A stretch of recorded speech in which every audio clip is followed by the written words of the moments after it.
네, 대전 대덕 출신의 자유한국당의 정용기 의원입니다. 존경하는 정세균 의장님과 선배 동료 의원 여러분, 지난 겨울 탄핵 국면으로 돌아가서 우리 한번 생각을 해봅시다. 당시에 여와 야를 떠나서 우리 의원들이 걱정했던 것이 무엇이며 우리가 지키고자 했던 소중한 가치가 무엇이었습니까? 우리는 헌정 중단이라고 하는 사태를 걱정했고 그 과정에서 법치주의를 핵으로 하는 민주주의를 지키고자 했습니다. 사람에 의한 인치가 아니라 법의 지배, 법치주의를 바로 세워야 한다는 사명감을 우리 모두가 함께 했습니다. 그리고 그 과정에서 또 여야를 떠나서 우리가 문제의식으로 가졌던 것이 무엇입니까? 왜 이런 불행한 일이 계속 되풀이되는가? 왜 이런 불행한 대통령들이 계속해서 나오는 것인가 하는 것이었고, 그 원인과 해답도 우리는 여야를 떠나서 함께 했습니다. 그것은 바로 제왕적 대통령제의 그 원인이 있고, 그리고 대통령의 권력을 분산하는 것이 해답이라는 인식도 함께 했습니다. 그렇습니다. 민주주의는 권력을 가진 사람을 믿지 말자라는 것에서 출발합니다. 그리고 그런 것들을 제도화해서 권력을 분산해 놓는 것이 민주주의의 제도적 완성이고, 그렇게 하고도 안심할 수가 없어서 언론이라고 하는, 언론의 자유라고 하는 이런 것을 보장해서 이 시스템 전체가 제대로 작동하는지 감시하고 비판하도록 하고 있는 것입니다. 결론은 언론이 자유롭고 공정하지 못하면 민주주의라고 할 수 없는 것 아니겠습니까?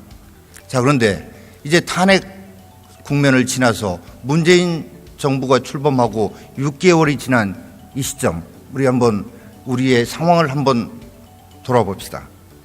박근혜 대통령에서 문재인 대통령으로 새누리당에서 더불어민주당으로 바뀐 것 말고 권력 작동의 어떤 실상이 바뀌었습니까? 전혀 바뀌지 않고 제왕적 대통령제에 의해서 권력이 작동되고 있다는 것은 저도 알고 여러분도 알고 우리 국민들도 압니다. 특히나 이 정부에 의해서 지금 자행되고 있는 공영방송에 대한 장악 과정을 보면 바로 민주주의를 부정하고 있고, 민주주의를 외치면서 민주주의를 파괴하고 있고, 민주주의에 대해서 도전하고 있습니다. 공영방송 장악하는 그 방법을 한번 살펴보면 정말로 반민주적이 그지없습니다.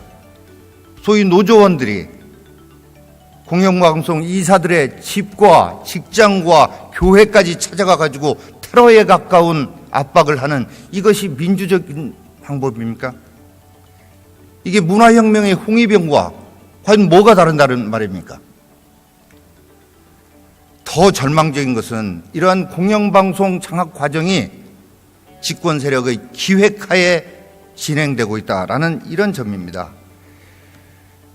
민주당의 문건에 의해서 지금 공영방송 장악 과정이 진행되고 있다는 것은 3살 먹은 애도 알고 있는 것입니다. 이것을 부정한다면 그것이야말로 손바닥으로 하늘을 가리는 것일 겁니다.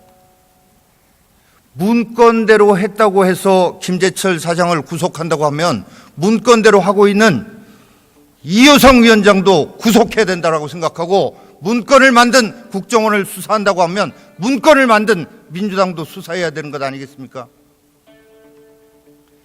김장겸 사장과 고대영 사장만 몰아내면 공정방송, 공정한 공영방송이 과연 만들어진단 말입니까?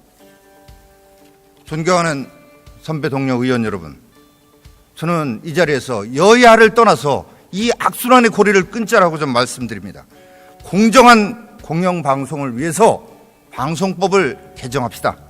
지난 2월 달에 우리 존경하는 민주당의 국회의원 12분이 본회의장 앞에서 나흘 동안 릴레이 농성을 하면서 그때 뭐라고 했습니까?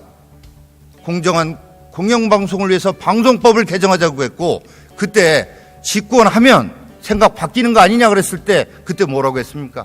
정권 교체 가능성이 높은 건 사실이다. 그러나 정권 교체에도 그런 유혹을 한다. 이렇게 말씀하셨습니다. 이때 이제 그 초심으로 돌아가십시다. 그 과정에서 과거 저희 당이 자유한국당이 잘못한 것이 있다면 사과할 부분은 사과하도록 저도 당내에서 노력하겠습니다. 이제 더 이상 방송을 장악하려고 하는 이런 악순환의 고리를 끊어내기 위해서 이번 정기국회 중에 여야가 같이 힘을 모아서 방송법 개정을 반드시 이루어냅시다. 간곡하게 호소드립니다. 경청해 주셔서 감사합니다.